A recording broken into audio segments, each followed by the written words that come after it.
Saudi Arabia recently celebrated its 5-year anniversary of the Vision 2030 agenda, a strategic framework designed to reduce Saudi Arabia's dependence on oil, diversify its economy, and develop its public service sectors. Forming a huge part of this agenda is the $20 billion Diriyah Gate project, a 7-kilometre squared gigaproject nestled between the UNESCO World Heritage Site at Ad Tarev in Diriyah and is the birthplace of Saudi Arabia and the first Saudi state. I'll be joined by Diriyah Gate Development Authority's CEO, Inzerillo, who's going to give us further insight into this impressive project.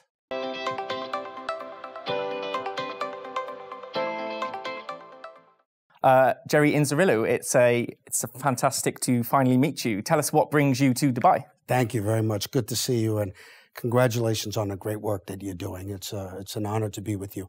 So today's a great day because with the COVID, it's the first time that we could come to the Arab travel market and to the Mart in person, and to see our many colleagues in the region to talk about all the great developments that are happening at Diriyah and in the kingdom. So we're very fired up, and especially to be with you, Ashley. Good to see you. Yeah, I've been trying to track you down for quite a while, Jerry, but it's finally great to meet you. Now, Jerry, I want to start with your history. So you are regarded on Diriyah Gate's website as one of the world's greatest hospitality visionaries.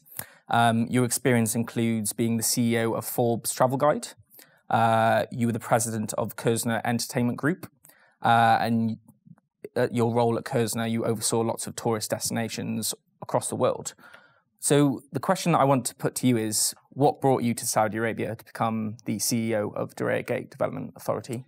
Yeah, your words are most kind. You know, after all these years, 50 plus years, I still see myself as a kid who cleans tables, you know, because when you come from a poor background the way I did, to be in hospitality, it's a great honor, and it goes by very quickly. You'll see, you're a great young talent, but very rarely in life do you get opportunities that are both historic and game changers to what our industry would be. I've been privileged because several times I've had that opportunity, but nothing on a scale to what the custodian of the two holy mosques, our king, King Salman, and our dynamic Crown Prince Mohammed bin Salman are doing in the kingdom. You know, a lot of people say at this point in your career, what are you doing working 80 hours a week in the Kingdom of Saudi Arabia? Well, when your boss, the chairman of the board, the Crown Prince, is working 80 hours a week, you work 81 hours a week. But his vision and what's happening in the kingdom is so dynamic that for someone who's had the privilege to serve as I've had for 50 years, this is a once-in-a-lifetime opportunity, and I consider myself very blessed and very honored to be the CEO of the Diriyah Gate Development Authority. Excellent. And we are here to talk about the 7-kilometre squared Diriyah Gate project. Yeah. And driving tourism through hospitality is one of the key features of the site. You have the 150-key Salman Heritage Hotel. And I also found out as well that you have the approval of an additional 10 hotels with the Wadi Safa development. Can you share more about what makes these hotel concepts kind of unique, and how have you brought your hospitality experience to Diriyah Gate? Yes, thank you. It's a great question. We are coming off a great year, even with the turbulence associated with the global pandemic, the COVID pandemic, because Saudi Arabia is coming off one of the most historic, successful G20 presidencies in the history of the G20. But there were two very, very big takeaways from Saudi's presidency in the G20. One was the fact that the king, the custodian of the two holy mosques, was widely accepted as highly empathetic in terms of how the COVID was handled in the kingdom. He went on TV very early and said, this is not a Saudi issue, this is a human issue. So everybody was covered for testing and hospitalizations. And he took that leadership and made that the standard throughout the whole G20, of which all the G20 accepted that empathetic way of handling the COVID. So that was great. The other thing is that it gave the world an opportunity to see that the kingdom, especially coming into its 90th birthday, is now opening up for tourism. This is very important because the kingdom, as everybody knows, is known for energy. But the Crown Prince knows two things. His Majesty knows it, but the Crown Prince knows two things. But a lot of people didn't know it because they didn't have a chance to visit. What are these two big things? One, it's a big, physically beautiful country that's rich in culture and heritage, especially its birth city of Riyadh. Now, we're very lucky because we're the custodian of the two holy mosques. So we have Mecca, we have Medina, we have 45% of the Red Sea. You've got Al-Ula, you got UNESCO World Heritage Sites. But the home of kings and heroes, the birthplace of the kingdom, the house of Al Saud, is Diriyah in its principal city of Riyadh.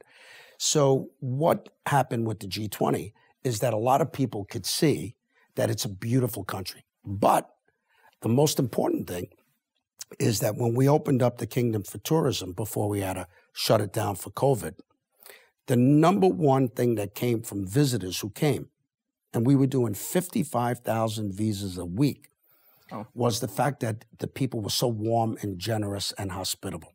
This is not known around the world. The Saudis are very generous, very warm, welcoming society, and people had a great time.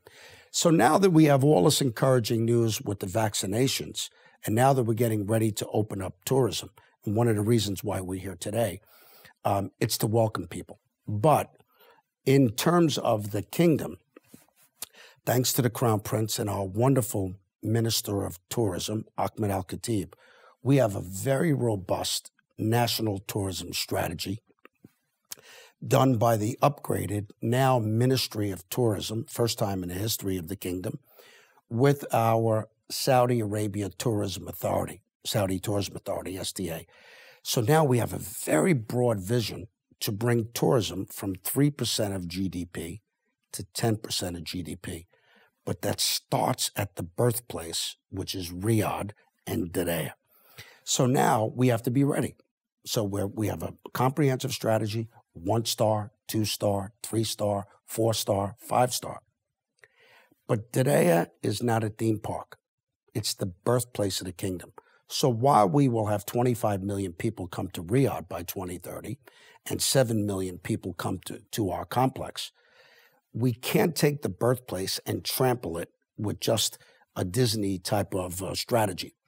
So we're building concentric circles around the jewel that will allow the tourism infrastructure. In the first phase, there are 19 hotels. They're developing. We have one in the ground, as you mentioned now, the Salman Hotel. Later this year, first quarter of next year, we'll open our first phase. 19 new restaurants, new public plazas, new parks, new walkways, several $1 billion in infrastructure.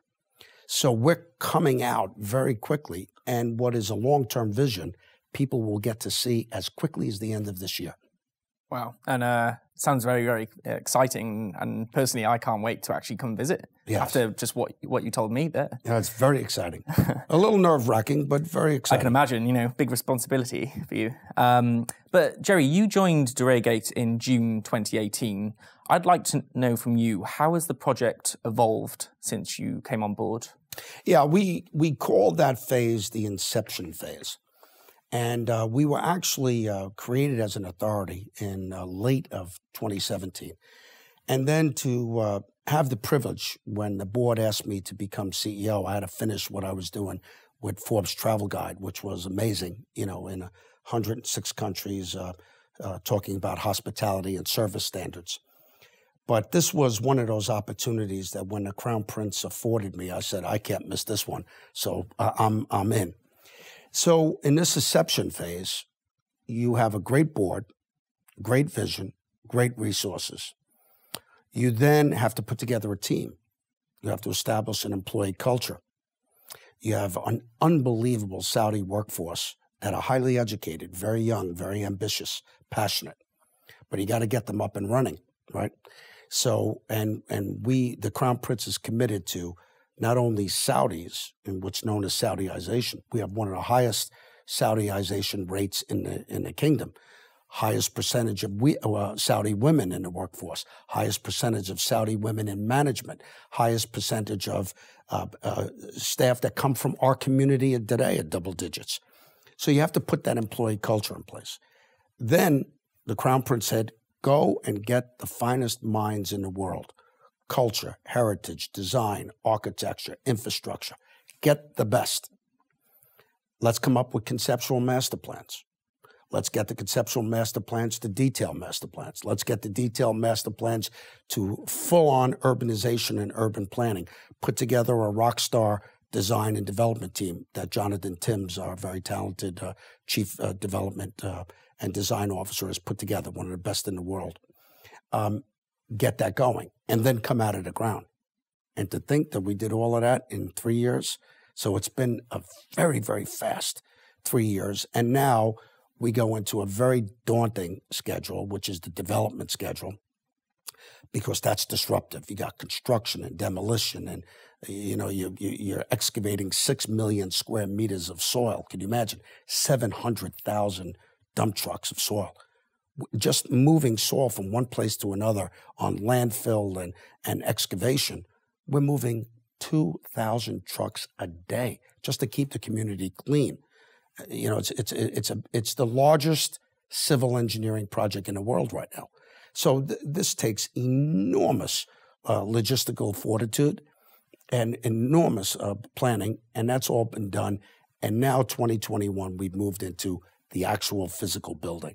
Very good advice there. Thank you very much, Jerry. I think what you're doing at Diriyah Gate is phenomenal, and I think it's going to be a game changer for Saudi Arabia's tourism. Well, we can't wait to welcome you. We thank you. Congratulations on the great job you're doing. We're looking forward to having, when we make further announcements after June, Jonathan to sit down with you in greater detail and give you much more specifics that your readers will enjoy seeing. Thank you very much. Great.